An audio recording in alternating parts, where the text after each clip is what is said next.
All right, let's jump right in with a question that, honestly, sounds pretty wild at first. Was Karl Marx, the father of communism, a black man? Now, before you dismiss that, we're going to dig into the actual evidence put together by sociologist Herbert W. Villacazzi. This is his argument we're exploring today. So where does this even come from? Well, check this out. This is a quote from a guy who actually knew Marx personally, Theodor Kuno. He said Marx's friends nicknamed him Der Moor, which means the Moor. And Kuno doesn't stop there. He basically says, look, if he were in America, they'd probably call him a racial slur.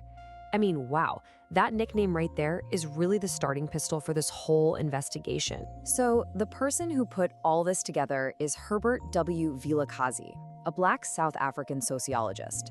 And I want to be super clear here. This is his thesis we're walking through.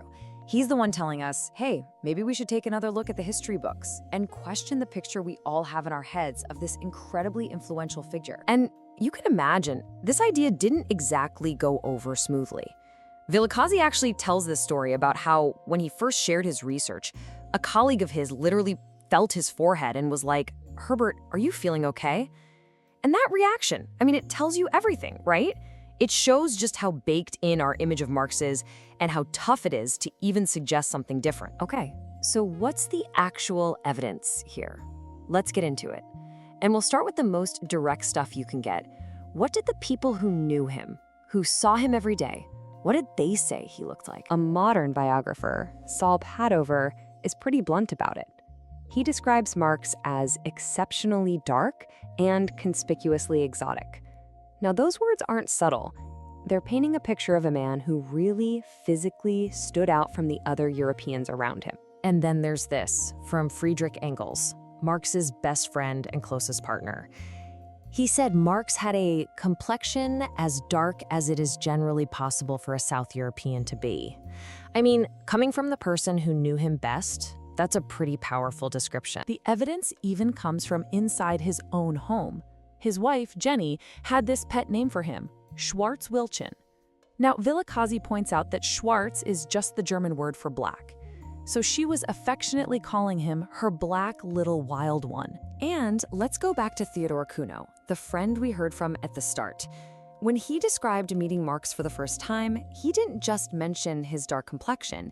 He specifically called out Marx's big, woolly head. So we've got all these accounts using words like dark, woolly, and that nickname, the Mohr. And this brings up a really important question about language itself. How have these original descriptions been handled over the years by translators and historians? This is a perfect example of what we're talking about. In German, Friedrich Engels once wrote a little poem describing a young Marx as ein schwarzer Kerl from Trier. But look at how it's usually translated into English.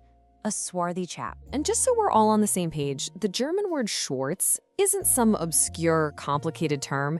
It just means black. It's the standard everyday word for the color. And this is really the core of Villacazzi's point about the language. Why do translators keep reaching for this kind of unusual word, swarthy, when the original German just says black? Villacazzi suggests this is a deliberate choice, maybe conscious, maybe not, that kind of softens or hides a possibility that makes people uncomfortable. So at this point, you might be thinking, okay, the descriptions are one thing, but seriously, how could a major European figure like Marx have African ancestry? Well, Villacazzi says this only seems impossible because we've been taught a pretty narrow version of European history. According to Villacazzi, there's a long documented history of an African presence on the continent. I mean, way back in 90 AD, the Roman historian Tacitus was describing people with swarthy faces and curly hair in Britain. You have the Moors, who were described as blacker than ink, arriving in Spain in 718. For hundreds of years, you had this incredible mixing of Jewish and Arab cultures in Southern Europe. And then a key moment, 1492.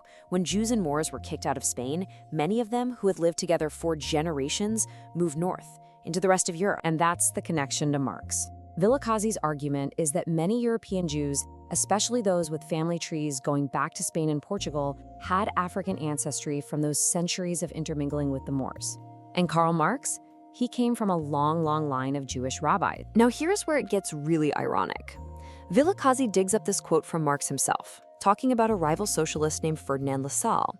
And get this, Marx says it's perfectly obvious from Lassalle's head shape and his hair that he's descended from Negroes.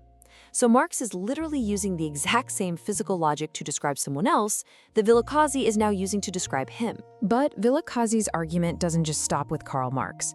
To wrap things up, he zooms out and looks at the very founders of European socialism as a whole. And his research brings him to this absolutely stunning conclusion, that the three key founders of European socialism were all, as he puts it, of Negroid ancestry. You've got Karl Marx, of course, then Ferdinand Lassalle, the guy Marx was just talking about, who founded Germany's Social Democratic Party, and even Paul Lafargue, who was Marx's own son-in-law and a founder of French Marxism. So in the end, Villakazi's thesis isn't just about one man's identity. It's really pushing us to ask a much bigger question. Whether you buy the argument or not, it forces you to think about how our version of the past gets built, what gets left out, what gets lost in translation, and really how much of history is shaped simply by who gets to tell the story.